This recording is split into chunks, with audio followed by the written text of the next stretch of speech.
Okay, good morning, good afternoon. My name is Jarek. There's a microphone. Yes, it's working. I can see his microphone is working. You should hear me. My name is Jarek. I'm the Archon CEO. Welcome to our 17th or 18th live stream. And let maybe start with just clearing the comment section. Let's see what we have there. I hope everybody's in a good mood today. It's Friday, almost there. Almost there. Okay, I have a question about delivery. I'll be moving addresses in October. I'm assuming this is about the Heroes Might and Magic 3. I'll be talking a little bit today about the Pledge Manager because there were some questions from Discord about it. So I mentioned about that one. I think nowadays you won't have to close your Pledge Manager till we actually start shipping. So around about 2 weeks before we start shipping, we want to ship in this November, December. So you will have time until October to actually provide your new date and maybe even past October. So don't worry about it. Don't close your Pledge Manager. Even if you do and you change your address, we will just follow up anyway with the emails about the shipping. And at that point, you will be able to send an email to our customer service to make sure we change the shipping address, that we have the correct one. Okay. Happy birthday. Thank you very much. I'm 41. I'm getting really, really old. I look older because of gray hairs, look. But yeah, at least I've got hair still. Okay, anyway, this Fleets of Eternia still on the ship. No, it's been back from the containers. I mean, containers being just offloaded. Now it's going through the customs. We have just paid all the customs just yesterday, so it should arrive on Monday. Yes, on Monday should be in our warehouse, and I've got for you shipping date. So this is something I'm also going to be talking about. How is the Heroes of Night Magic 3 board game? What is going? It's going very, very good. Especially play testing, and I've got something to show you as well. We have few results from some surveys, a few of them. There will be more data in the next couple of weeks, which we will upload into chat, and then we will have discussion about. There is one very important topic about Hero 3 which I want to mention. I want to show you results from balancing game, so what we have to do, and there's still a little bit of work to do to balance the game. And yeah, I've got that one as well. Archon is the easier. Okay, thank you. Great communication. We never been like that before. We improving, so it's gonna be more communication because there is more exciting projects coming in our pipeline. Stay tuned. I think if the stars align correctly next couple of months, we should be having at least one every week, like literally one every week for different projects, and focus on those projects because we have so many new projects coming up, so many great IPs that it will basically require. There's gonna be so much information to pass that I don't think one every 2 weeks will be enough time to discuss the projects, and we want you to be engaged with those projects. So yeah, thank you. Hi everyone, hi there. Hi there. Yeah, Tarask is the is how do you call it? VPN. VPN. So yeah, Tarask is one of the most common shared picture on social media from that campaign, which is great because it's massive model. It was a huge challenge to our team. So yeah, thank you very much. Thank you very much. Thank you very much. Thank you very much. Thank you. Thank you. Thank you. Thank you. Oh yeah, we shipped a lot. We almost actually finishing shipping, which I also got the date for the last stuff to be shipped. Thank you. Thanks. Handsome. Oh, thank you. I have some love. I have some love to show and to share. And thank you very much, which is a lot.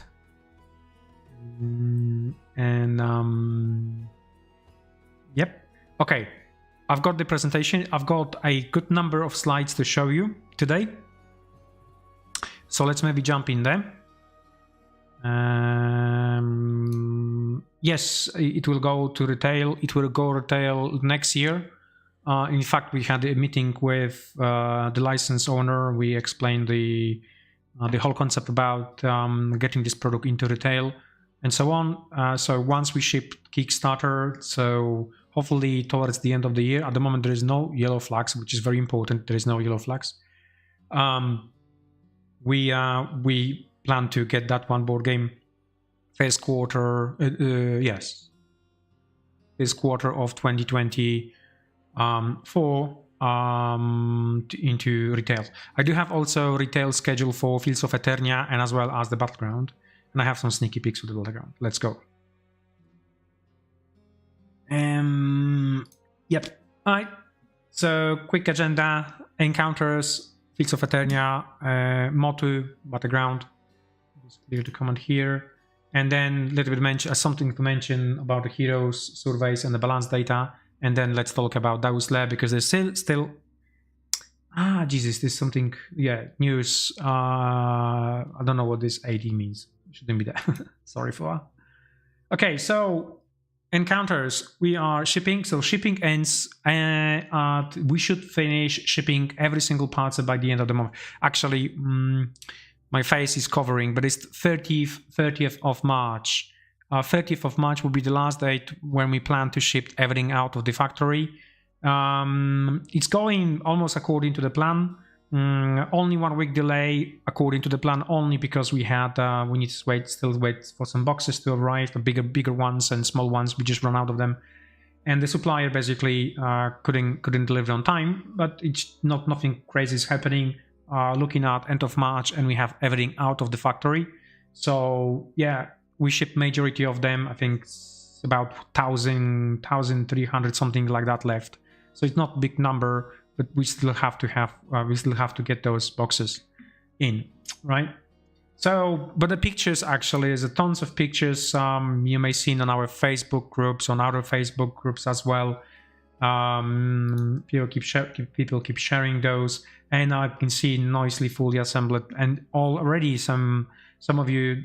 Making some modification to the stuff, which is absolutely great. And this is what it's about, our Kickstarters, especially Dungeons and Lasers product line. So yeah, some cool features. You should be cannot see it again. This is on top of here is exactly the same date. I forgot about this thingy. My face will be covering it. Sorry for that. Still, looking at the Facebook, and I can see how different uses you plan to incorporate those things we send to you from Kickstarter. So seeing those using on a hex grid, and even in a bunch up like that one looks absolutely great. Even for wargaming, anything there. I've seen some. I don't know who actually made these pictures. So sorry, I don't have a credit for you whatsoever. But somebody actually posted on Facebook this picture is coming from our Discord, and again somebody modified the floor to have the dungeons entrance and the dwarf entrance fit perfectly. That's actually cool stuff. We might steal this idea at some point if you don't mind. Yeah, and as always, anything from DNL from previous campaigns. Seeing those things going together very nicely, seeing them being assembled and used in a games is something really which is very, very important to us. So thank you for showing pictures, and keep actually doing it. Keep doing it. It's great stuff. So that's about it. Encounters. So as I mentioned, end of the March will be the last date when we're gonna have everything out of the factory. And so if you haven't received it yet, please expect it. It's very, very soon. Okay. Fields of Eternia, finally, shipping date we planned between 16th and 20th of March. As I mentioned, Fields of Eternia will be hitting our warehouse Monday, and starting from 16th to 20th, we're gonna be pushing out of the way. Out of the warehouse to your hands. We need a couple of days just to create paperwork, just to make sure everything works, just to make sure we check the stock, just to make sure that everything is there, nothing is damaged, and so on, so on, so on. So we have to spend a little bit of time of doing that. That's one of the reasons why we won't be able to just to push the button from the Monday, right? So it's only a couple of days that really our team needs to go through it. Yeah, so I think this is good news. I think this is the final and good news for Fields of Eternia. I've got a schedule. But before we go, I just want to check some questions because we have some here. Yes, Camille is right. There is one more live stream on Tuesday. It's gonna be just purely Dungeons and Lasers 5 because of the pre-page will be open, so we can have live chat as we did before. If you have some questions once we're on the page, or you have any other questions, so you can join. I think they already scheduled it, so you may click the ring bell to remind you.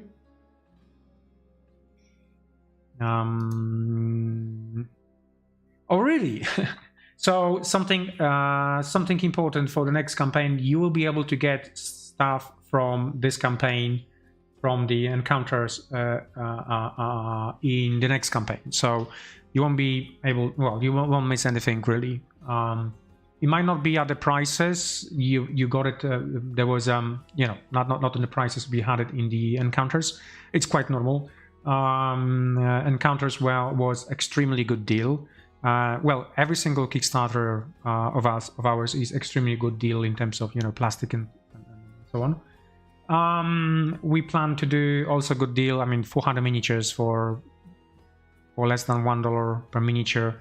Well, actually it's even less than that, because realistically speaking, it's difficult to value the content of stretch goals. So with this new campaign encounters, we plan to add several large elements like dragons and few of them. And the retail value of the dragon is around about $31 to $40, but you're gonna get it for free anyway. So there will be a number of those things which gonna be on those pledges, which increase the extremely value. So when you see the value of the pledge, and then when you calculate everything in the stretch goals, you'll find out the stretch goals sometimes twice overtake the value of the pledges itself in some cases, right? So you see how it goes. We have already current plan for 50 additional stretch goals, but then we have also so-called stretch goal, super stretch goals. This time around we're gonna make it right. So the super stretch goal will be something additional. You can get it. You're gonna get it once we reach a big value stretches, and gonna be something really valuable. So like a dragon or like a large miniature or something really cool, which we have the concept for, but I'm not gonna be sharing those today for you. Let's keep it secret. That's good. That's good. Right, let's move on. So I want to show you what we plan to do next year with Master of the News. As you might know, we have signed the contract last year to extend our license for several more years. So we're gonna be pumping out quite a lot of new stuff for the games. As always, we have changed our strategy in the last couple of years. So whenever we actually do Kickstarter, every single post Kickstarter, there will be a large support for the products. So we want to do differently than you may expected, like we would do this is this Kickstarter and then forget about it. No, that's what we want to do. We want to expand on those games as well in the future. Oh no, sorry. First, we're gonna move into some questions from Discord, right? So the question was, will Deus Lair contain any dinos? Not dinos, but many other creatures, yes. Definitely not dinos at this stage. We haven't thought about that one. So the other question was regarding some normal animals. I don't think we have in plan normal animals, although we have in plan some of fantasy animals. Let me just explain in a second. But also there was a question about the animal companions. No. Sea and desert, yes. We have a sea and desert the creatures. So we'll show you in a sec as well. I got some of those things. Bearskin, yes, definitely Bearskin. Bearskin, this is one of the faction which is in the Deus Lair. which we have a little bit, you know, attention. We put the spotlight on it, and we have created several additional models and so on. So here is just quick, you know, let's say partially snapshot from the Kickstarter, what you might expect it. So monsters of the sea and sky, so rock bees, husk hermits, young fireworms, and young kraken, and also sea harpies. We don't have a sea harpy sculpt yet, so this is something we're gonna be working on and update it before the Kickstarter page start up. But then also we have some animal bear skins, or basically animalish encounters or miniatures, basically. So you can see in the right hand side, so we got turtle ones and some centaurish ones. We're looking at also as a medusas. We plan to release orcs, but these orcs are actually classic orcs, so they're piggy orcs, right? So you get quite a good number of piggy orcs, so in different variants. I think this is what it's very classic. It's extremely classic, so for me. And yeah, I remember my first picture I even ever seen for Dungeons and Dragons was basically the pig orcs fighting with one of the heroes. So that's the plan. That's the basically plan. But we don't have a plan for doing anything like a normal animals, because you potentially could get them, plenty of them, somewhere else. So we want to stay very focused on that Deus Lair as a, you know, as IP itself. So grow on that one. Other question was, we'll be getting more ogres, other giant king in Deus Lair. Yes, and I think we have showed this already. So that's a real size miniature to the other ones. So those ones are the 32 scale miniatures, and this one is it's kind of other giant-ish encounter from Deus Lair. So we will have some good number of large miniatures, right? So expect those as well. Since the pledge manager will open in a month, can you spoil some secrets for what new things will be in it? So question about a discussion about, we had internal discussion about the Heroes of Might and Magic pledge manager. We might have to move the pledge manager. It doesn't affect shipping whatsoever. We might have to push the pledge manager for the third quarter. So looking about June, pledge manager might start in June. There's several reasons for that, but one of the main reasons for that one is we need to make sure that we have a correct dimensions and weights from the supplier and from the manufacturer, because we need to make sure that the shipping is correct. We don't want to charge you more for the shipping, so it's beneficial to you really, because we want to make sure that we have correct shipping costs. Otherwise, we're going to have to guess it, and guessing means we're going to have to add 20% on top of the normal shipping, predictable shipping, just in case to be safe. We might be wrong, but then obviously we don't have a means to refund this one to you. So one of the reasons why we're going to have to kind of wait is basically have that. Well, but other part of this question is what extra? Definitely pre-painted miniatures. So whatever you call it, sand drop, Archon drop, or whatever, we will have pre-painted set of miniatures, that's for sure. We are also discussing internally about single storage solution, and the only one reason, because there are many questions on and they keep coming up. So we will definitely investigate that one and see how much it will cost, and then how much we should potentially charge it. If it's going to be something silly and ridiculous, we're not even going to be offering you to this one. But if it's going to be reasonable, and we think this is something which, you know, we can pass on to you in terms of just even one-to-one costs of manufacturing, we will do it. From other stuff, we don't think there's any other stuff we should do. Maybe we can think about dice. Somebody give us some idea about dice, or maybe some faction dice, maybe something like that. We will see what we can do in that regards. But we don't want to squeeze as much as possible, like you know, some people might expect it. No, we want to keep it civil, keep it, you know, normal, yeah, as we always do. Okay, so expect at least those two things. At least expect the pre-painted, maybe card sleeves. That's something which also come up quite frequently about the card sleeves. So maybe this one will be also a optional. Okay. Let me just check a few comments we have here before I move on. So yes, I got news, I've got dates, I got specific dates of releases. So thank you. Yep. So that's the also good news. We have sent the game text for French, German, Italian, Spanish translation. So that's what is happening with also the other part of update for Heroes is that the game is actually being now translated. So I would say that now we have fully closed the core. Is the price for Helm and Retail be higher, and how much higher? So yes, that's something which is coming back like a boomerang as well, and it's also coming back like a boomerang with our manufacturer, because we have prices for the quantities we need for Kickstarter, right? Now the suppliers is unable to confirm whether those prices will be the same. It's simple. We need to see how much. What's the expectation of the retailers? We know roughly what to predict and how many copies we will have to manufacture for retail, but also retail it will happen next year.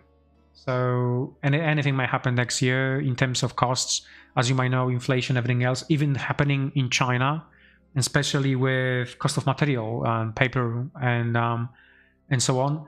I wouldn't be worried about plastic. Definitely paper. It's the one which is causing a little bit of disruption now in the prices. So we will know. We don't know. Definitely the deal we offered during Kickstarter is good.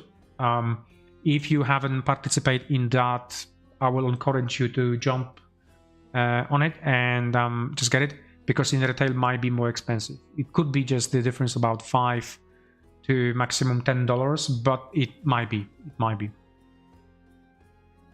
Yep, finally we have them. yeah, we were waiting for them quite a long time, and finally we got them.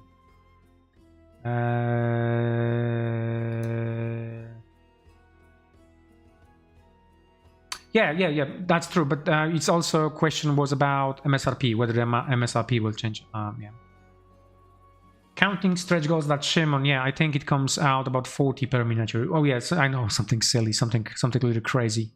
The Deus Live would be a good deal.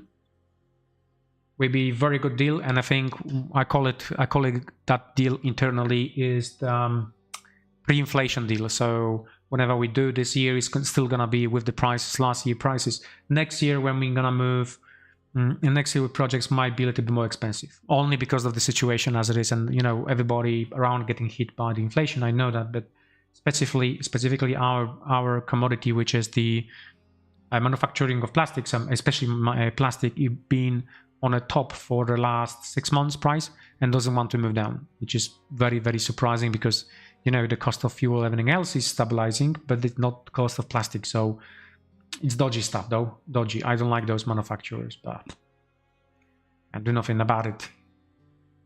Right. Dragons? Yes, dragons. And not only dragons, but also plenty. I will show you one of the concepts which I have received today, and blown me away. Absolutely blown me away. Okay, let's move on with more questions. We have more questions here. Will you get female minis, monsters wearing sensible clothes, fit for combat, dungeoning?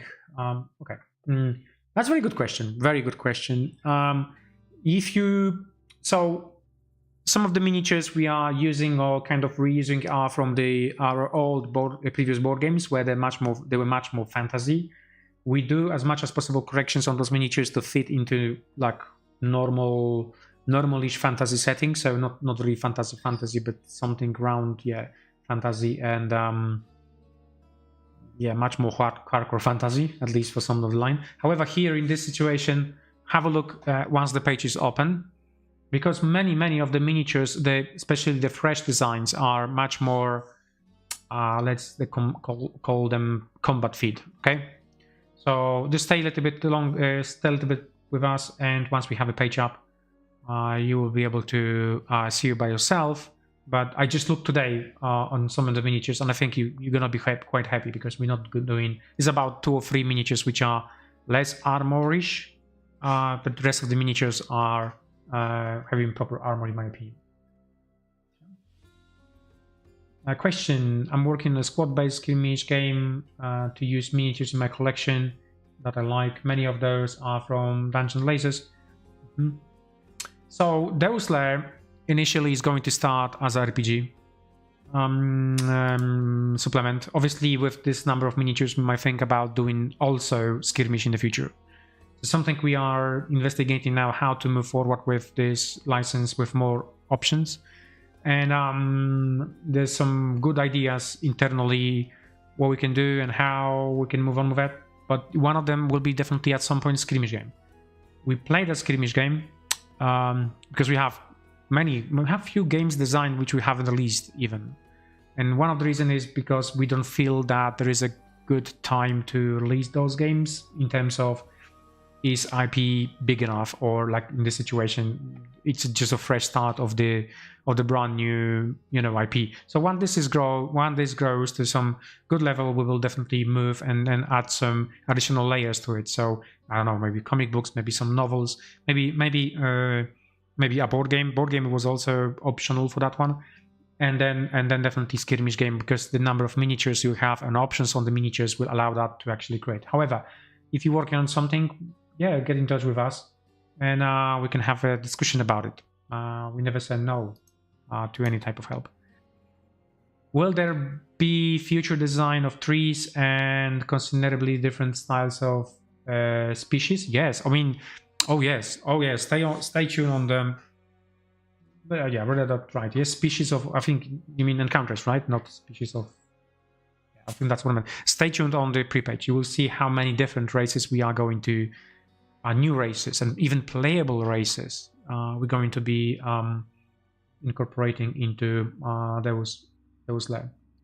Furthermore, fallen trees, especially, I mean, species, you probably mean trees or something like that. So at this stage, we haven't thought about expanding the tree line. We have 1, 2, 3 plus the clear one, which could be normally cast in normal plastic, which adds another one. Maybe we will think in the future with the next campaign when we're gonna be doing something around, another round of encounter standalone terrain. Yeah. So maybe there, not maybe, definitely there. But at this stage with this campaign, definitely not. With next campaign, which is the Dungeon Lasers 6, which will be the corridors, we will only focus on the corridors, right? Okay, finally we hit the battleground, and yeah, the battleground. I want to show you something for wave 5 and even wave 6 preview. Let's quickly check some questions, right?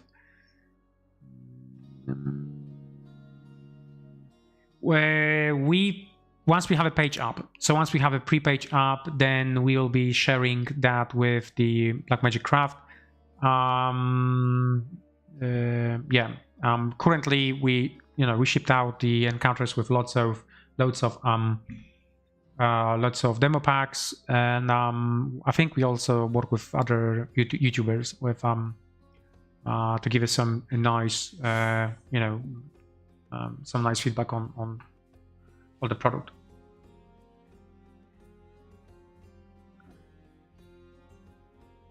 Yep, I agree with Jakub. Jakub knows very well. I will show you one. I will show you one of them, which is absolutely crazy.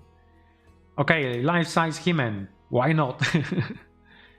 With plastic, yeah, with small sprues. That would be like 150 sprues, but we will get it.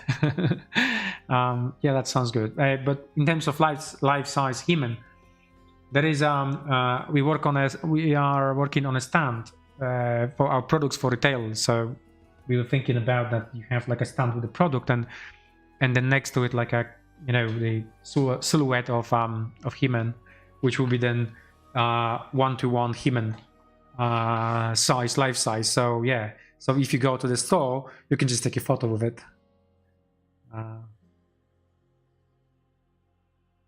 Dragon Turtle, maybe not, but we have definitely Dragon Rat, and we definitely have some Dragon Mimic. That's 2. There's more.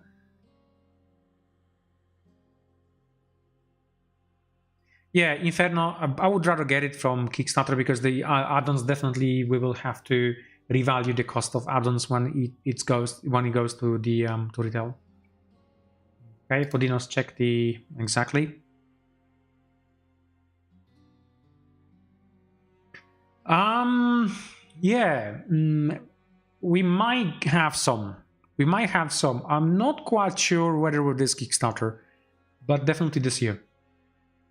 Definitely this year. Plant, yes, you will have that one which is basically Mimic, which is like a, between the being a tree and being a, you know, and being a dragon. Excuse me. Okay, let's go. Let's move on. Oh, there's lots more questions. Okay, let's move on because the presentation is there. So, yeah, another batch of miniatures I wanted to show you. That's for the wave 5, by the way.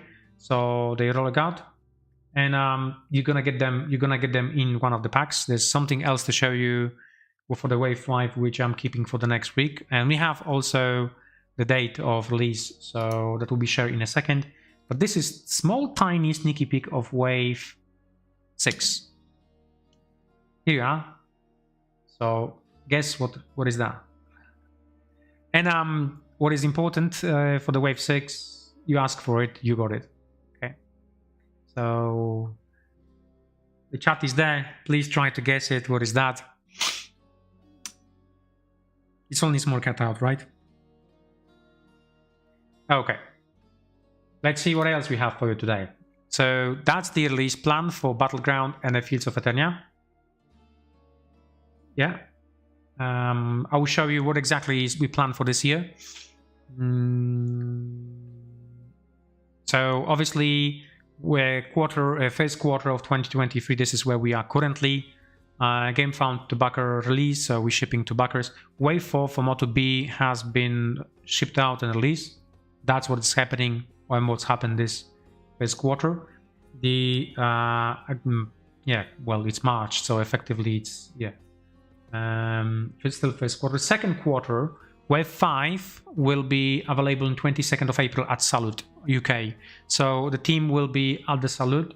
I'm flying over to Gamma, so at the same time it's actually Gamma in the United States. So if you're going to be in Reno on Gamma, so just say hello to us.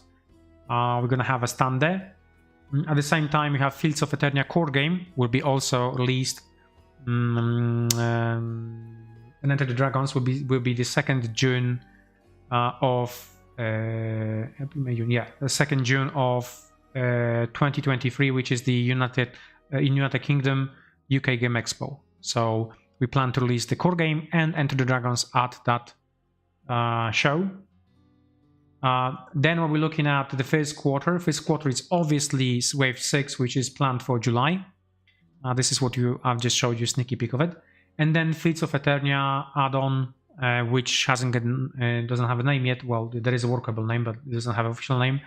We plan to release on 18th of September of 2023. So both of them, they are brand new add-ons for the game, and they were not available during Kickstarter. You'll be able to get them from our website or from your brick and mortar stores. Fourth quarter, we're looking at wave 7, 5th of October of 2023, which is Essen. So at Essen, you'll be able to get additional content. Now, I haven't showed you other stuff which should be, but it's not here. This is also exclusive miniatures.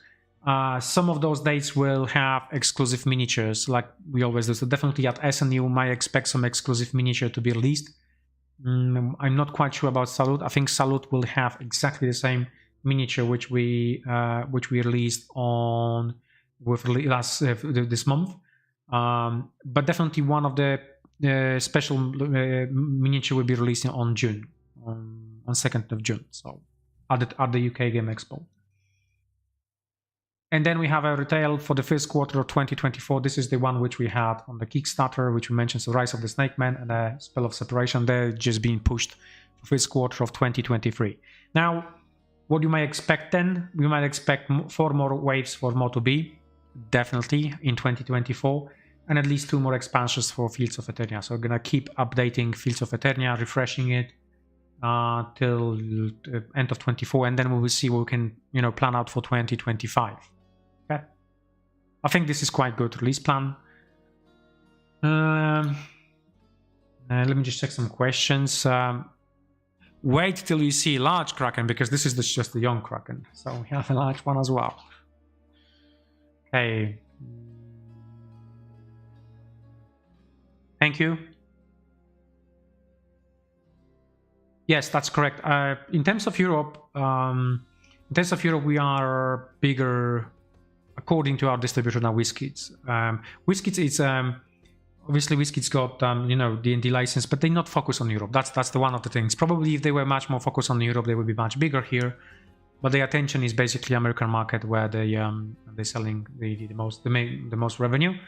And if you know, but how it works with licenses is the license used to be in the hands of GF9, and GF9, Gale Force 9, and Gale Force 9 had a license just for the European market for the Dungeons and Dragons. So that was one of the reasons that WizKids didn't want to collide with GF9 in terms of releases for those markets, and that was the reason why the WizKids wasn't here. But in terms of having the market cap, we are good, because that's at least the feedback from our distributors, right? So that's good. That's good. Yeah, this is one of the questions which is coming back on a Kickstarter. We're thinking about that one. We will see what we can do. Yep.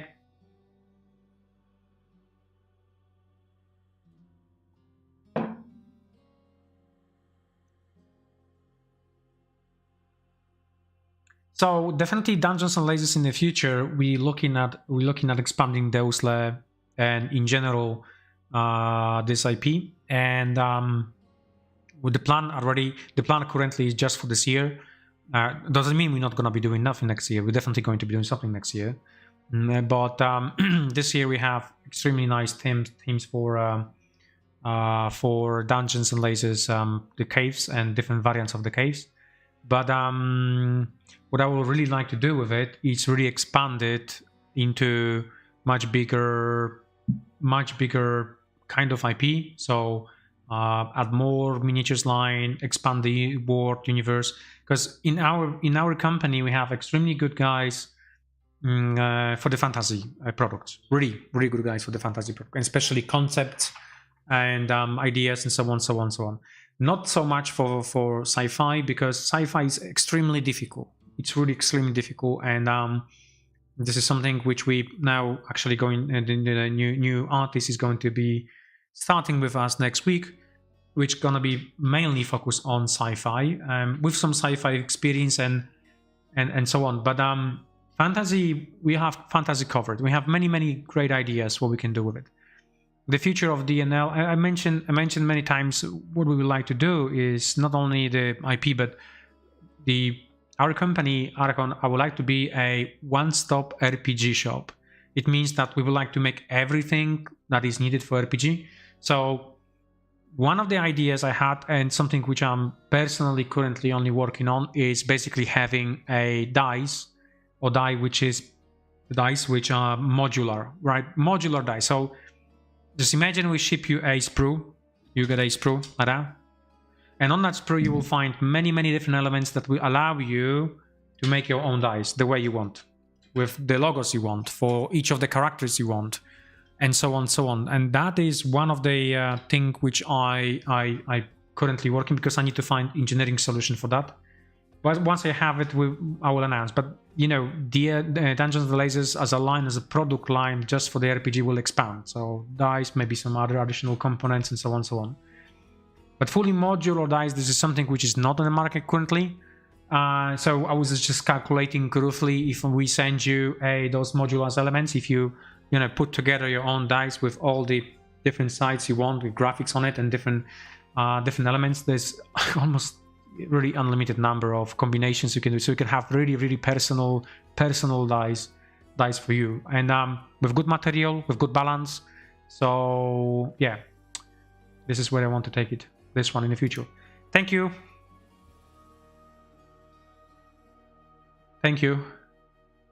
as well.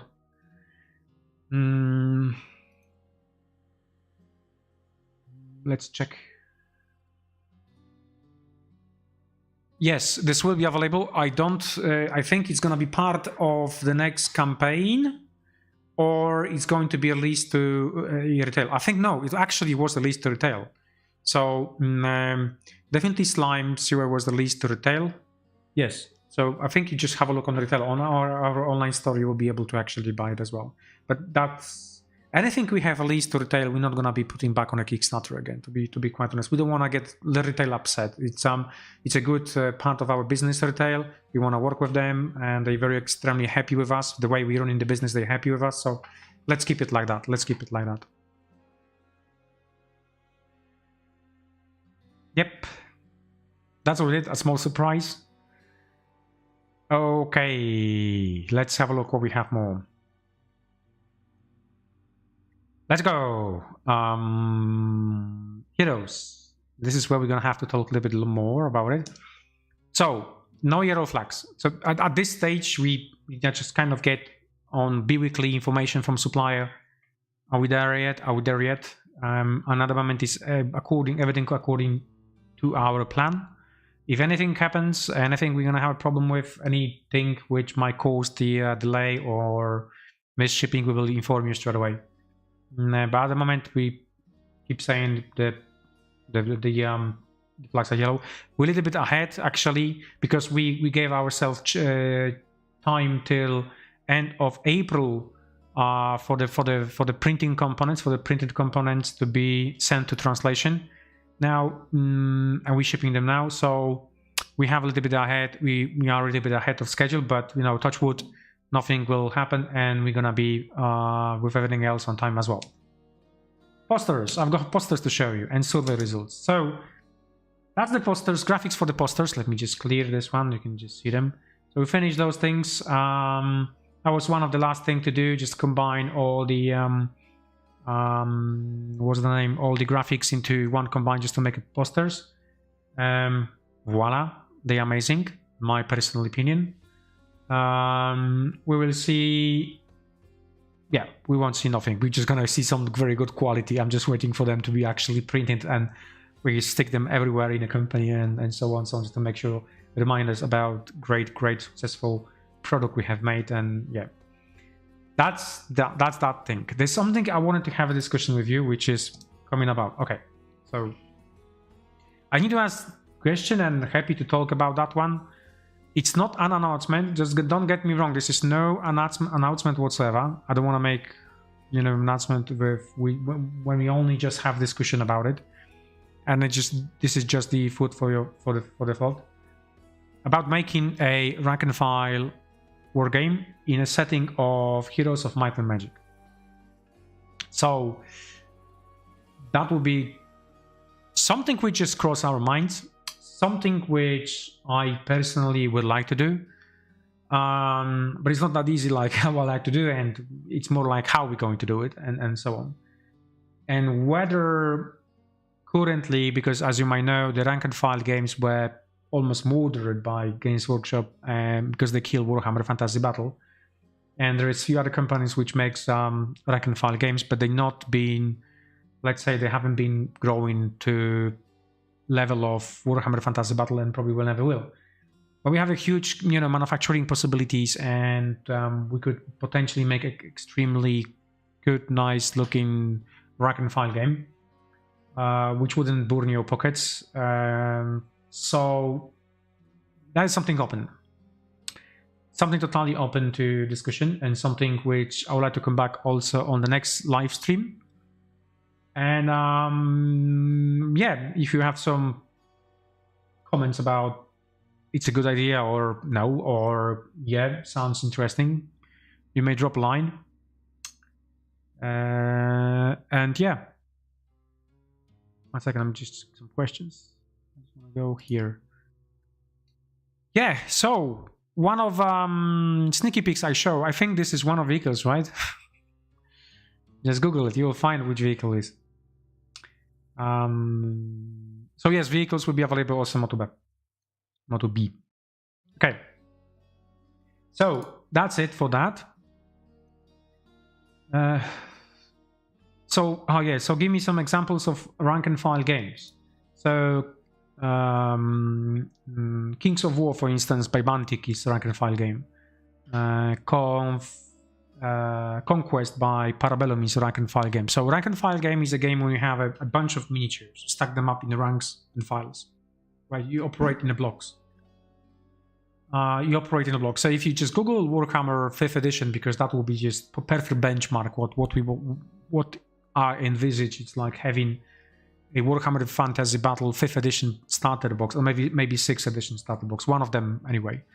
Now this is what you will get. So you get blocks of miniatures, you have to put them together, glue them together, paint them, you can set them up and play the game. The Song of Ice and Fire by Simon is also a rank and file game. Yeah, and the scale would be definitely 32. So that's normal standard scale because of the terrain availability. I mean, there's plenty terrain to be used, even from Encounters terrain. It will fit perfectly for this kind of game. Okay, and how you play the game, you operate with blocks. So you move the entire block, which then hits other block, and they combine, fight, and so on, so on, so on, so on. At this moment, as I mentioned, this is just the idea, and so on. We don't want to work on any skirmish games with this type of licenses. I think the bigger perspective would be then, you know, working on something like that. But, you know, drop your line what you think. I'm definitely gonna be talking more about next week, next live chat, and we'll see how it goes. Yes, it's only full battle oriented. So the war game is basically about my army against your army on the battlefield, right? So it's I move my miniatures, you move your miniatures, we combat, we fight, we cast spells, our heroes are fighting, and so on, so on, so on. So really the best will be just have a look on the Warhammer Fantasy Battle and how rank and file games works. Yeah. Anyway, that is that, and let's move on to the next slide, which is also about the heroes. So, as you might know, I'm kind of, you know, not only mathematic freak, but also data freak, and sometimes I need to see data to understand the problems with, or not problems, but understand where we are and where we're heading and so on, and where we need to do some fixes. So obviously with heroes, we have been asking questions. We have been asking questions or asking to fill a survey after the playtest. We do have small sample at the moment to share with you. Once the sample is bigger, I will definitely share with you more data. But just want to go through today to explain to you what we're doing and what's the plan for the next couple of months of work, and where we're going to be mainly focusing. So the first one is how you score the machines, the catapults and so on, so the war machines, right? So as you can see, we have 39 answers, and currently they sit between the 5 and 7. This is the main one. So something the team needs to work on, needs to have a little bit more focus on the machines. However, this is just this information is based on the game itself, on a core game, not including the other aspect of the battlefield, right? So currently they sit here. In my opinion, 6 is too low, 5, 6 is too low. We need to work more intensively to move this likeness of this siege machines a little bit into bracket between the 7, 8, 9. That's the target. 7 and 9. This is the target. The next question is, this is all in Polish, so sorry for that. So how you score the School of Magic, Air, Fire, and so on, so on. So this is how people score it. The majority 7, 8, 9, and then we have some scores of 10. Again, having 7 is great, but I would expect 7, 8, 9 to be prime and peak. I will ignore all the 10s because there is no perfect. There is no perfect. There's always something we could improve. So 10s usually are great, but to have those things, but it means there is nothing to add. The 10 doesn't give you. I say that always. So if you get 10, this means it's perfect, but it's not. Why I have 7 then? Why I have somebody scoring 7 if somebody scored 10? This means it's not perfect. Okay, that makes sense, I think. So if that was perfect, everybody was scoring 10. Let's say that way. So and then we also have a question about the event cards, and they sit much better at 8, 9, 10. So this is something we don't have to really focus on currently. That was the question about the rules. So how you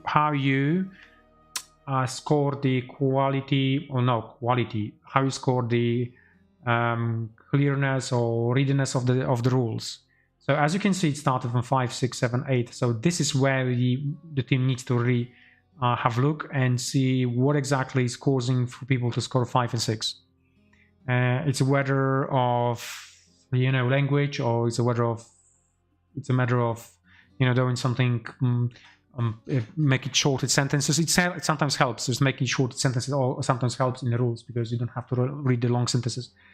And the Polish language is much more complicated than English, and English use short sentences. Polish use extremely long sentences sometimes.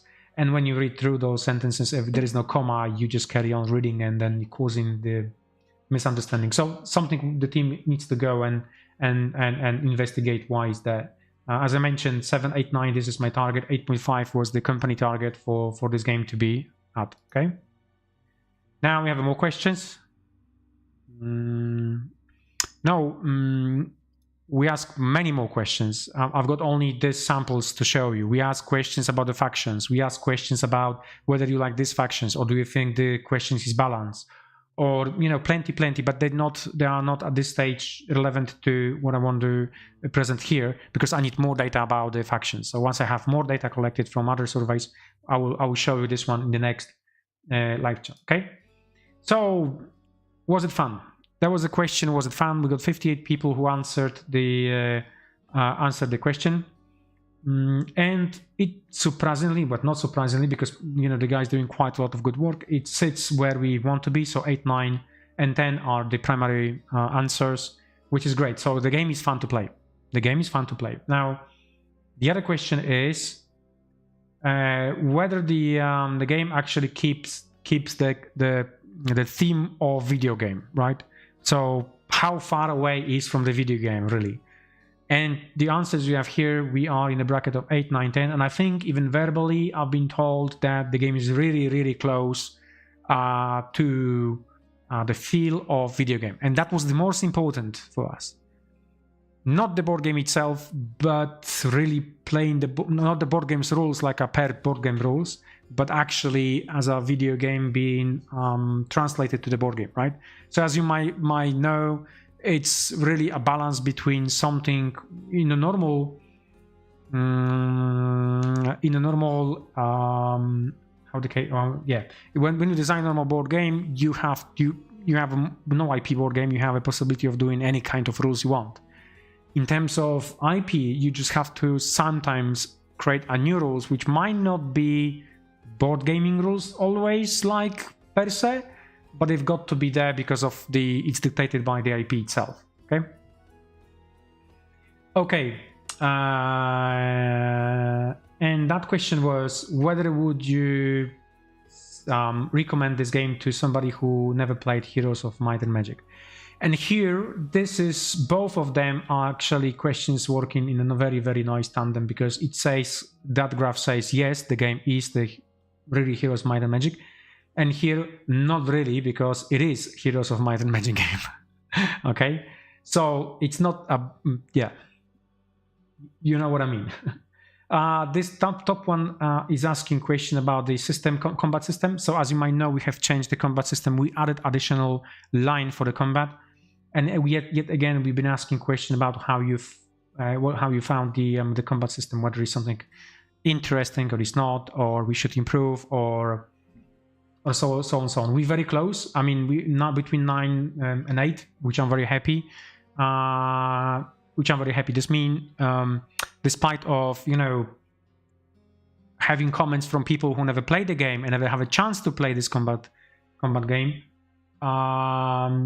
the answers from physical game playtests are extremely good. So I'm quite happy about this where we sit currently in terms of that. So I'm also very, very happy that we extended additional line, because that improved the score. But the previous score mean was around about 7.9 or something like that. We've gone from 7.9 to 8.45, which is good, which is extremely good progress in terms of getting scores for this aspect of the game. Okay. Unibalance. Okay, let me just do something crazy. 1 second. I need to change my camera now. I need to change to this. Yeah, I got it. I need to move here and click here. Yeah, I got it. Okay. Yay. So This section will be extremely boring. we plot all the data we have for the game currently with all the stats of the units, type of the unit, special skill of the unit, the cost of the unit, the total value, and so on. And we made this table just to see how each of the unit will interact with other unit in terms of combat. And why we did that? We did that because we need to now tidy up a little bit balance and making sure the game is balanced perfectly. And here is the most important table. Its case is a value to cost. So as you can see, higher the value is, then better the unit is, the effectiveness of the unit is better than the cost itself. So as you can see, there is a problem. A problem that team is currently working on and making sure that this will be a balance. Now, the average balance per faction, it's quite close. So we're sitting at 0.75, 0.73, right? 0.69. Some of the balance needs a little bit of tweaking. However, the problem is the middle bracket of units, which are not there yet. Okay. So what does it mean? It means that we're gonna be changing a little bit costs. We're also gonna be adjusting a little bit of rules here and so on, in order to bring it back to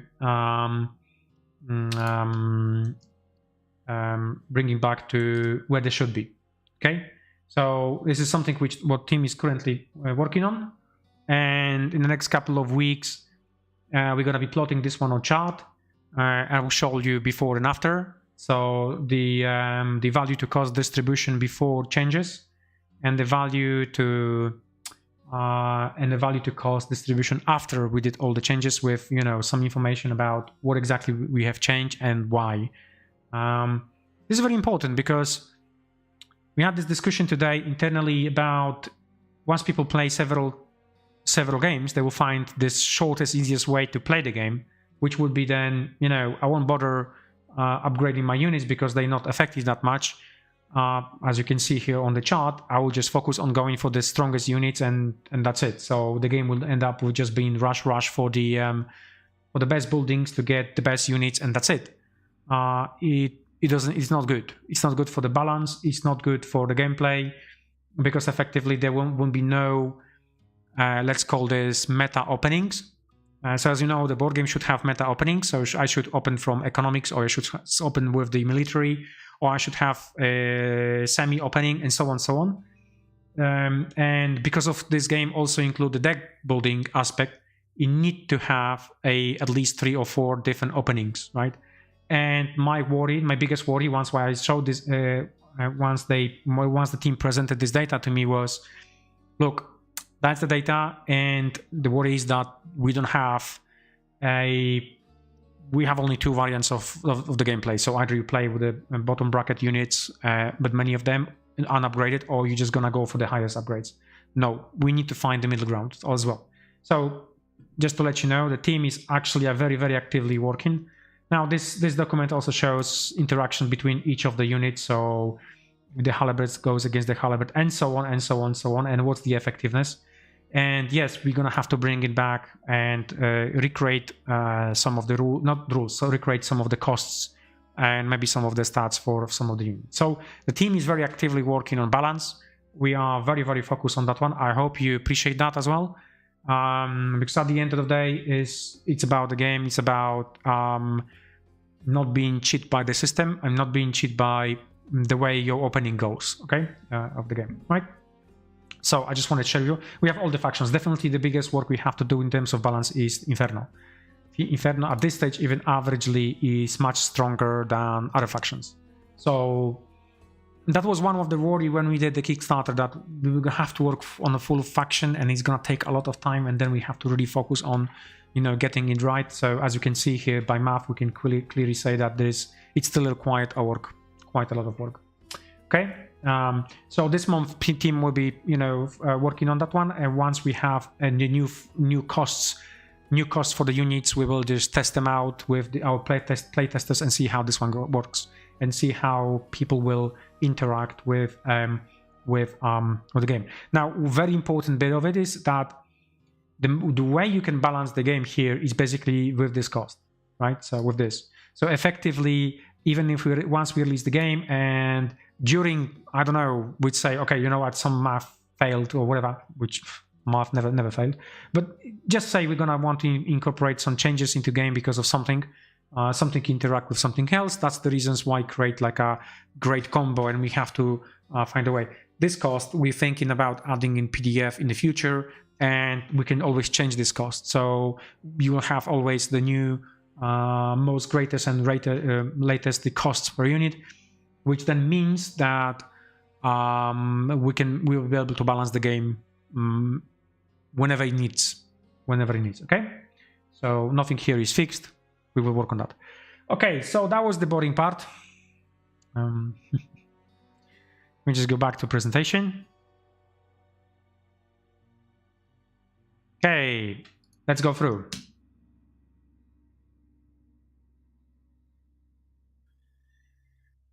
Right, so there was a question on the last one, when we're going to be starting. So 14th of March, it's the preview page. So preview page will be launching on 14th of March. You'll be able to see at least first 2 pledges and also additional stuff you can buy.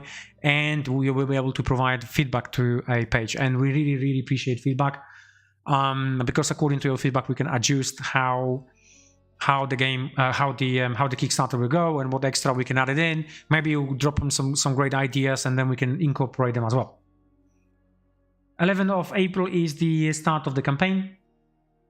We have redone this picture because last time when I posted this picture went up on the different medium. I was on Daka and somebody was mentioning that, for instance, we used like oversized miniature of GW. You're right, we have used.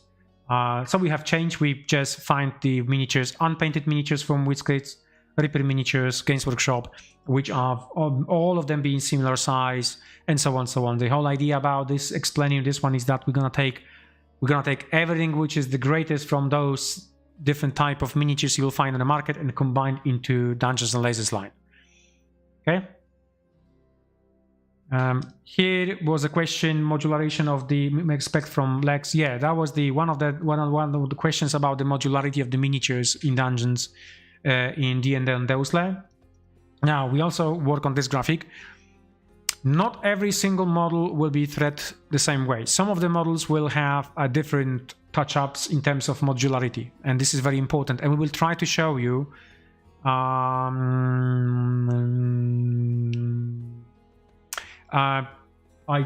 will try to show you on those GIFs. So the GIFs will show you different poses and things like that. You have to bear in mind, if you're talking miniatures, you get 4 different bodies. You have additional elements of every single miniature. We have the additional elements you can put on there, just to modify these aspects of miniature. Different heads, different weapon arms, and so on, so on, so on. The modularity is there. But what we don't want to do, we don't want to scare people off of having them assembling a miniatures with, with 20 pieces, right? That's not what RPG miniatures requires. Okay, so RPG miniatures requires, in my ideal, what I think, what is important is to have a modularity, and the different the miniatures will look differently on the table, but not modularity of 90s Games Workshop 90s, where you have body separately, arms separately, and body separately, and arms and everything else, which this would be scary. This would be scary to sell for as a miniature. So we need to find some balance between you assemble a miniature quick and fast, and also they are looking good on the table, and they look individually different, right? And as I mentioned, every single miniature's got different touch, and here you can see the body is slightly different. The body, we have 3 bodies. This is 6 miniatures. We're gonna make 6 miniatures out of that. One of the body will be mirrored, but then you're still gonna get 3 individual bodies times two. But then you have all those elements we can put on it, and it's not here, but there's also additional like a shield plate which goes on the front of the body of each of the miniature, which allows you to put even more modularity if you want. Okay, now the recap, we're sitting at 8,545 currently followers. If you don't follow, just click follow. be great because you're gonna get the information. Well, you're gonna get email once the campaign starts and towards the end of the campaign. And yeah, so this is something which was requested from our guys from Twitch. Not Twitch, from Discord. Not yet on the Twitch, maybe soon on Twitch. So I wanted to show you some of the great things we have in mind and we plan to have for Deusle. Okay, so finally we have them. And this is one of the miniatures, one of the factions which I extremely like it. And yeah, I can't wait to see them in a miniatures form. I think there's going to be one of the factions which is very dark, very hardcore. So what else we have? Oh, well, then the DNL wouldn't be with the Robin the Goblin the Robin. Without Derek. In a simple word, DNL wouldn't be DNL without Derek. So we plan also this miniature to be made. We have more concepts for some ice elementals or ice encounters, ice character encounters. This miniature has been is in works, so I think it's going to be sculpted or it's actually being worked on. But still, I found it, so I just posted here, and I think it's gonna be one of very interesting miniatures as well. And obviously, we also have that. Now, I found this on Facebook. Somebody posted out saying that the samples of the new DSL are Dungeons and Lasers are much better kind of quality than the previous one. Yes and no. In general, we use the same process, but we keep improving the process, right? So you have to bear in mind that we are kind of working with our sculptors now to put more attention onto what is being basically sculpted, and we're correcting every single miniature. We spent a little bit more time on the miniatures nowadays than we've been able in the past. So, and I think this process is definitely going to move forward, and you'll be able to see more and more great minis and slightly, let's say, improved quality miniatures than sculpting wise, obviously, than you have seen it. So we're not yet there with GW. Hopefully we're gonna be there at some point with the sculpting quality of Games Workshop. Not far away. We are not far away. Don't get me wrong. We have sculptors here which actually doing quite good stuff. So yeah. So yeah, that's one I think I wanted to show you. And the last one, which is the biggest one. This is one of miniatures. Yeah, one of the miniatures you're gonna get from as a super stretch goal. I saw this today. It was done by Krzysiek. This is freaking amazing, right? This is freaking amazing. I can't wait to see this one or have it on my desk, like a physical miniature. So it's gonna be one of the buddies in Deusle you will be able to face again. So yeah. Very Kingdom Death monster type of miniature. I think it's gonna do some good to the Deusle line. So yeah, that's something I'm looking really forward to. Now let's have a look what we have in the comments here. Just quickly, I just want to check the comments. I don't want to really take your time. It's Friday, but I wanted to keep it to 60 minutes. Already we passed 60 minutes.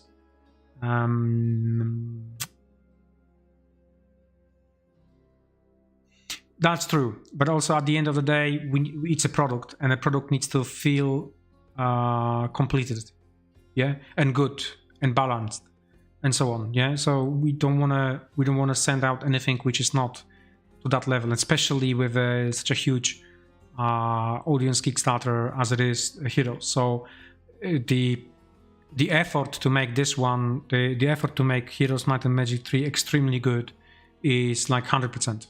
Absolutely, not 100, 200% even, I would say. So I can see it, I can feel it here from the team that they really care about every single tiny aspect of the game. Okay.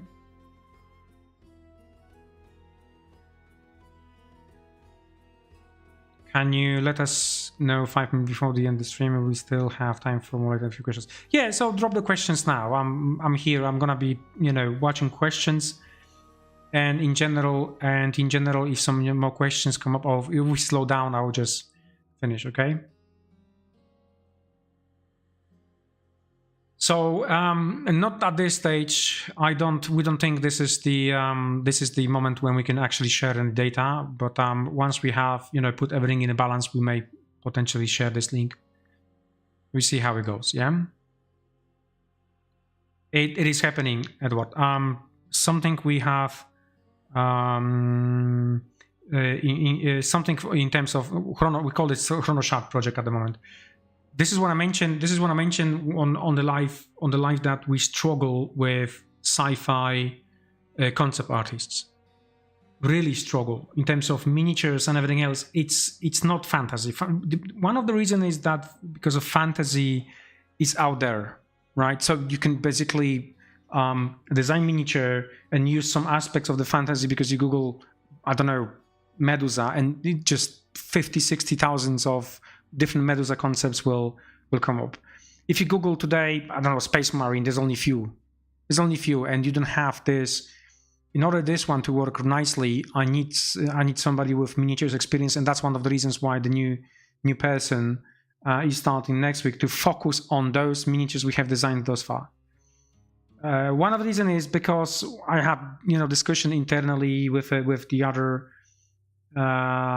companies or other people who works in the industry about specifically Chrono Shard, and with the top guys, and they said, well, you know, many other things you have designed that you look like you would just, you know, try to copy Games Workshop, and this is the worst feedback I can get. I don't want to copy Games Workshop. I don't want to copy Games. If I want to copy Games Workshop, I'll be making, you know, supplements for the Games Workshop. There's no point of making similar game with similar miniatures, right?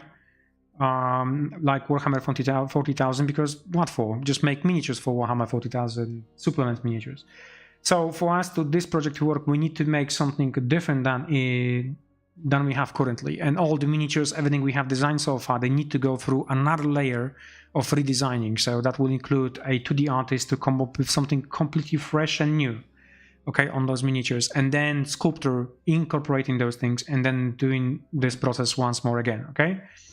That's what it is.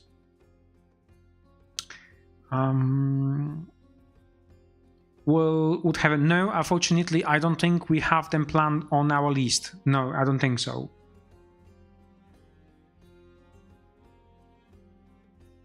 Oh, my computer is freezing for a second. I don't know what's going on. Yes, I was mentioning on the other live stream that maybe laser should be moved into a territory of Rampart. So maybe we should run something across Rampart and laser stuff. So because Rampart is predominantly, it's the sci-fi terrain with sci-fi elements. Laser is sci-fi, but you know, they're both different type of products because lasers based dungeons and lasers, and dungeons and lasers basically combine like a one word, like a fun sci-fi dungeons. We will see how to play with that. I know there were many suggestions about making semi sci-fi to fit this new Spelljammer thingy for D&D. Don't know yet. We will think about that. We will think about that one. It's definitely not gonna be this year, because this year we have only planned for 2 Kickstarters. We don't want more. We want to have only 2 Kickstarters, which is the one which is starting soon, and then one more towards the end of the year. Okay. Right. More questions.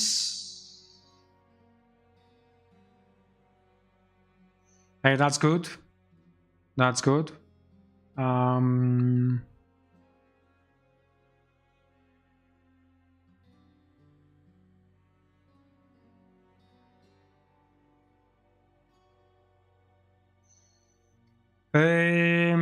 Yeah, as I say, this is the lasers portion is keep coming back. We will definitely find some good solution. Maybe something small. Maybe we could potentially run, as I mentioned, Because let me just explain to you the idea about having Rampart with dungeon lasers and the sci-fi lasers only was that we will incorporate both systems into one. Okay, so you would have something which is dungeon, but then something which is basically external part of the terrain which you play like on normal war games, right? So think something about factory internal, so the factory, like, you know, interiors of the factory, right? The corridors of the factory. So something which allows people to easily put on a table as a part of the standalone terrain, but also build around it with like proper sci-fi dungeon. Okay, so it'll be great for, I don't know, Kill Team, something like Necromunda, those things.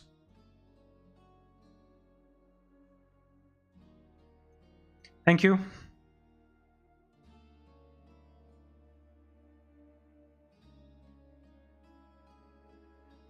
Yeah.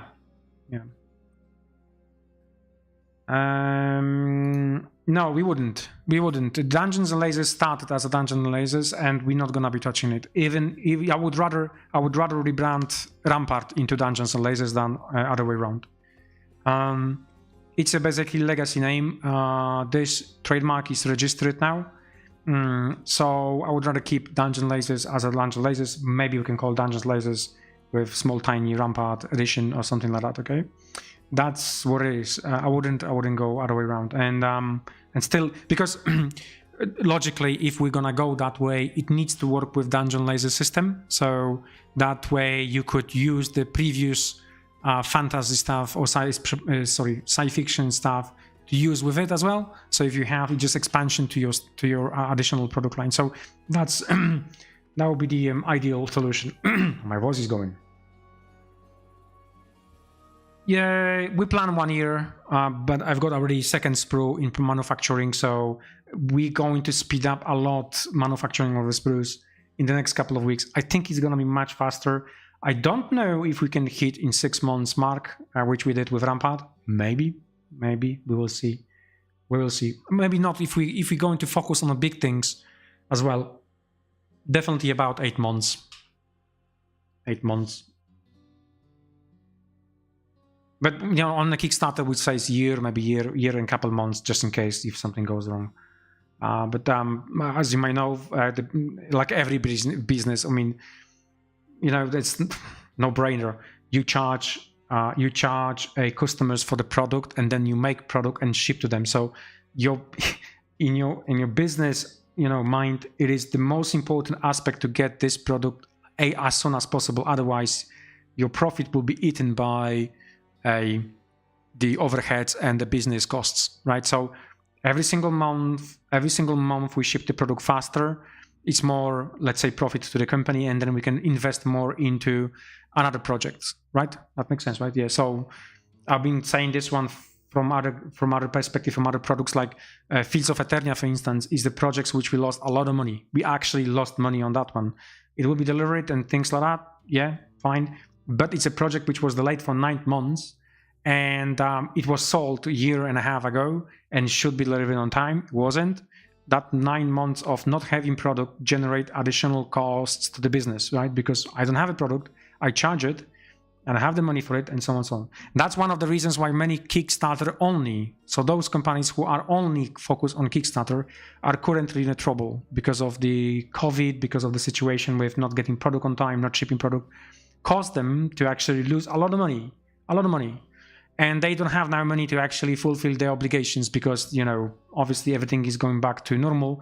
But yeah, the overheads was too much, and they wake up too early. So luckily for our business, for last year and a half, we've been building retails. We have very good now services. The chunk of our business, very good chunk of our business is basically services.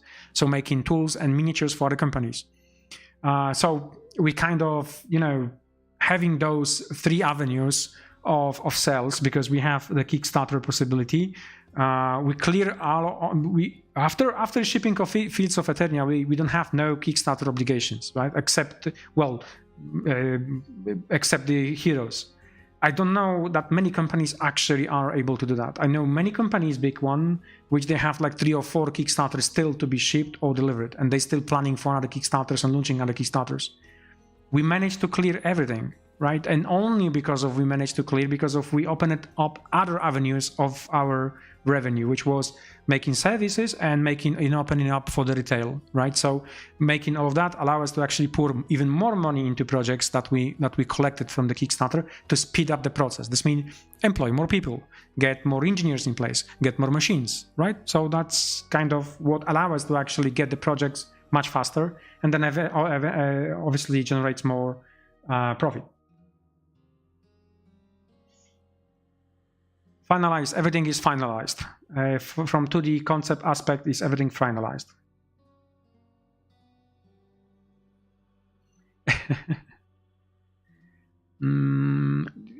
I think, yeah, well, yes, kind of, but the Spelljammer, when we had discussion about the Spelljammer, was basically because Spelljammer, yeah, you fly on a ship in a space, but then you actually go to dungeons, right? You have a teleport, and from that teleport takes you into the dungeon. So if the Spelljammer grows in any bigger, and I know there's a huge focus of Hasbro on actually increasing the Spelljammer products amount for the Spelljammer, because it mixed everything together, which is a great idea in my opinion. It's like completely refresh of D&D and so on. And then, yeah, there is a potential for that one as well.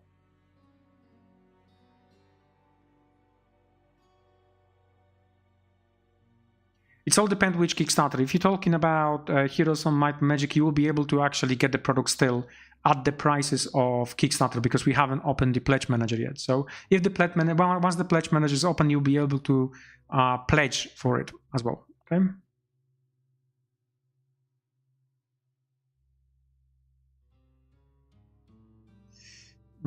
Yeah, not at this stage. Definitely at some point, yes.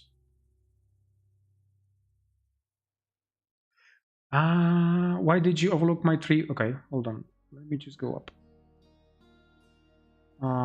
Okay. Excuse me. Sorry.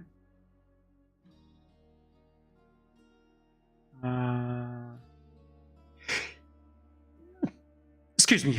I'm very sorry. I don't know why I overlooked your question. I'm very, very sorry, Marcus. Yeah. So, as a heavy miniature related company like yours, you would be interested in doing projects like Monolith board games related with Orc-Quest Warpath? No, not anymore. Not anymore, because we did that before. We did that with others. We're not in a position to at this stage to help anyone else, because if we do that, we will sacrifice capacity for our own products. In the past was definitely, in the past we had a huge amount of capacity, and we could potentially go there and see, okay, this company or whatever, they need help, support, we can actually do something for them, and let's do it.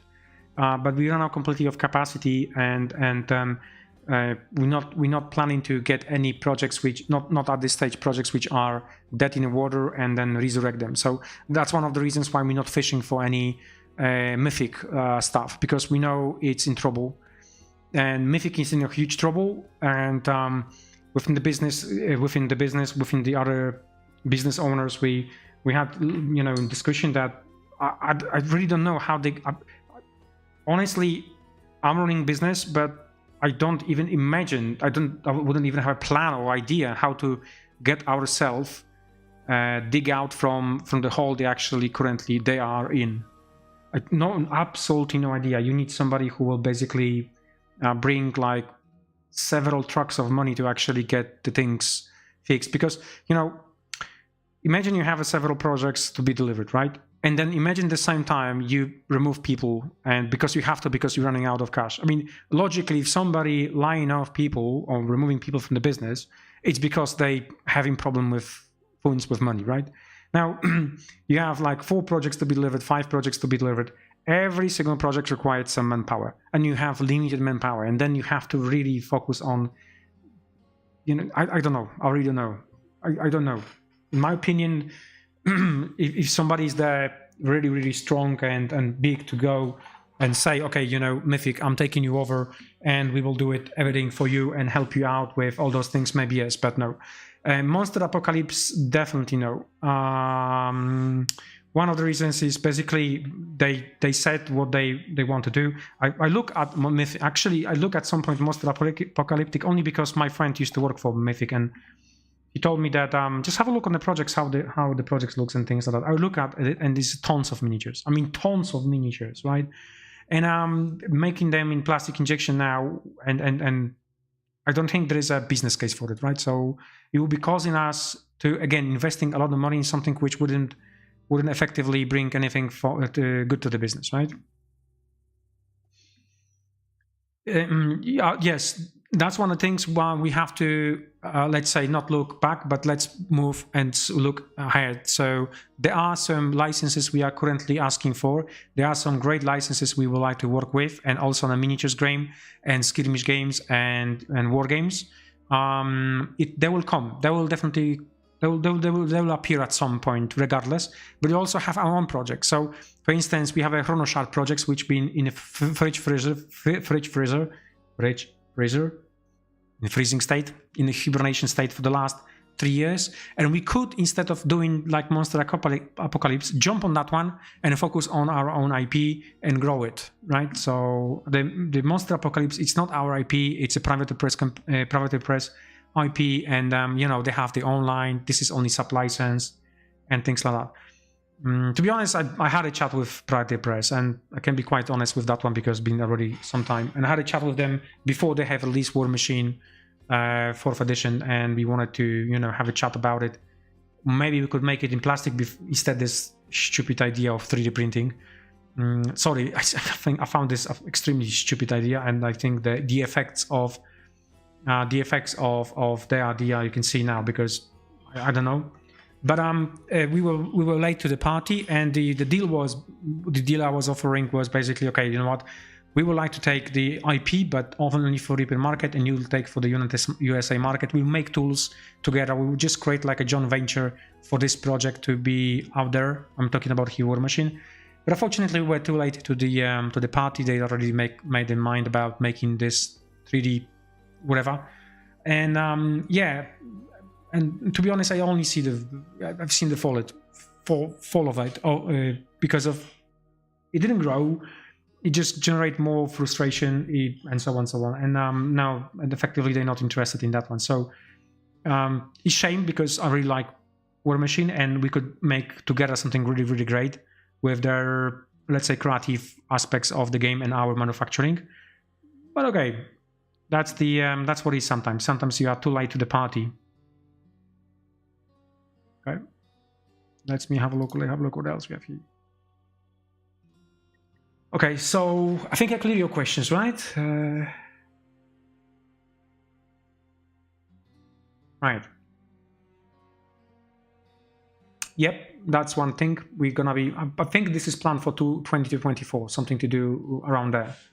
The Rampart line is what is the biggest surprise for us is actually how good Rampart line is doing in retail. Okay, so it's doing exactly, or in some cases better than Dungeons and Lasers line.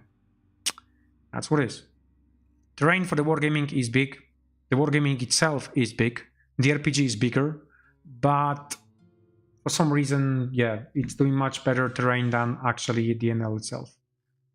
Terrain, I mean Rampart. So yeah, doing something as a cross-border, cross-connection product would be a good idea. I got you.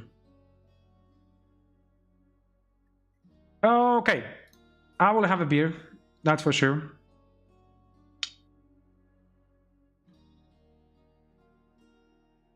Oh, this is a question to our guys, and I will ask them to answer next time about it.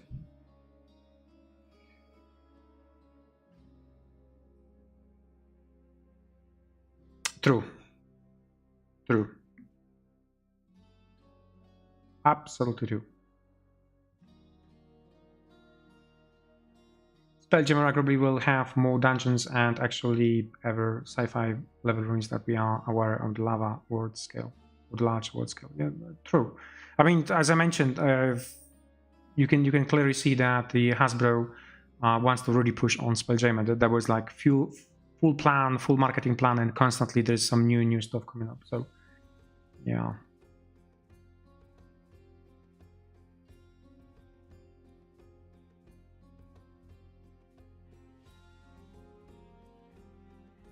I'll check that. We haven't done nothing with Arcana Argument Reality. Maybe we should. Maybe we should. Something we will have a look. I will note it down.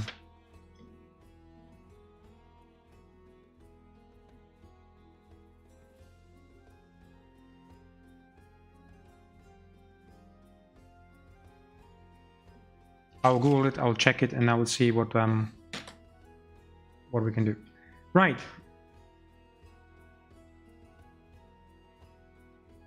So, oh yeah, finally we're going to have them. Finally, I mean, this miniature was requested for last 3 Kickstarters.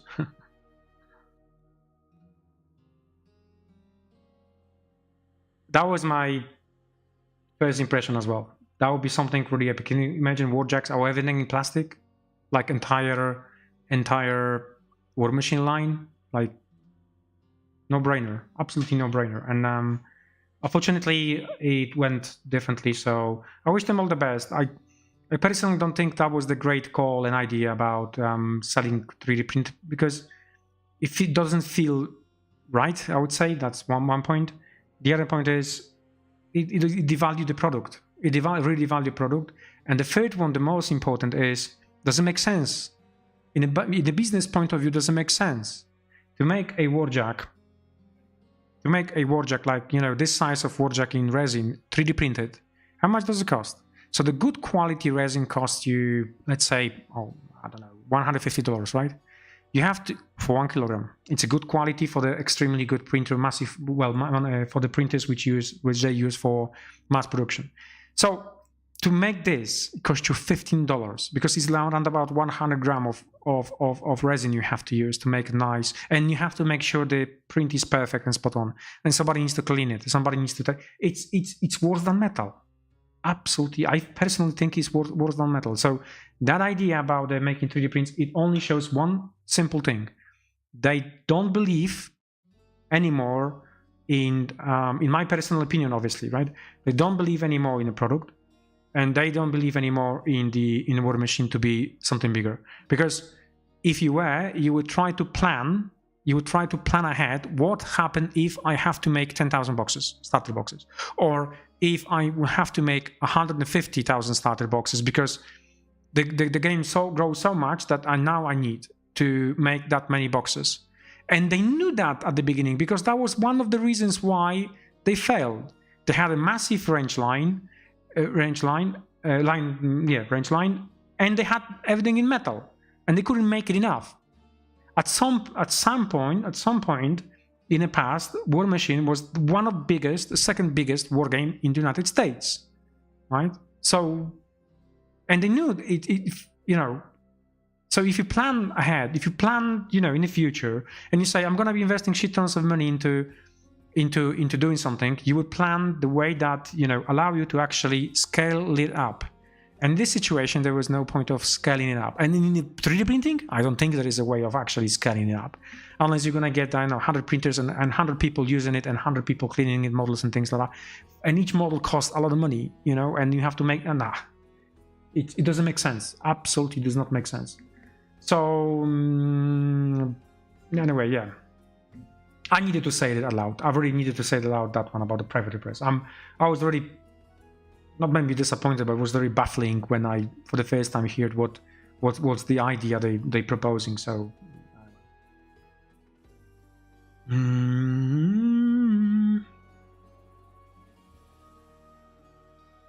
yep, they do. The private press do quite nice. As I said, the creative aspect of the private press is amazing, absolutely amazing. The concept of War Machine is amazing, right? It's really good. It's really good. I like it a lot. I like it a lot. It's steampunkish. I used to play, right? So actually, War Machine was the first system which got me in, not because of nice miniatures, not because of nice system. It's because of fluff and because of the setting. You know, don't kill me. I don't. back then Warhammer Fantasy, Warhammer 40k was all over the places, right? So nowadays they tidy up a little bit. Right. Red Dragon, yes. Mimic Trees, yes. We will all have them all as well. I don't think we're gonna do anything which we never tested water. So what I mean by tested water is something which we not 100% sure about the cost and weight. So gold tokens, I mean metal gold tokens, not real gold, but you know, I know what I mean. My cost, my weight production might be out of the place. So yeah. That would be the idea, maybe. DNL compatible city ruins or something similar. Yeah, I was thinking more about I mentioned this factory, internal the factory, which then shift into something other like a external bunker. I don't know if you guys play Quake 2 or Quake 4, so that's what I imagine. Just the kind of space station factory combined into one, something like that. But it's it's really good to have actually now somebody who's my focus on the fantasy stuff, science fiction stuff. Okay, thank you very much. I'll be finishing now. It's half an hour longer than it should be. Thank you for dialing. Thank you for listening. My rant about many things. I'm trying to be quite honest about. So at the end of the day, this is AMA. So you should know what I really think. And many things are my personal opinion. So please make sure they're not reflecting about the business decisions. Not often. We make business decisions more rationally than just I think I should this or that. But in general, thank you again, and I'm gonna be enjoying the rest of the day. And I see you in the next couple of weeks. Now, I need to say something. I might have huge, exciting announcement. So we will see. Maybe I don't want to get excited too much. Because there's something we've been talking for years and years, and we might get So you might see me faster than 3 weeks, quicker than 3 weeks from now, or 2 weeks from now. Okay. Right. Thanks again, and see you next time.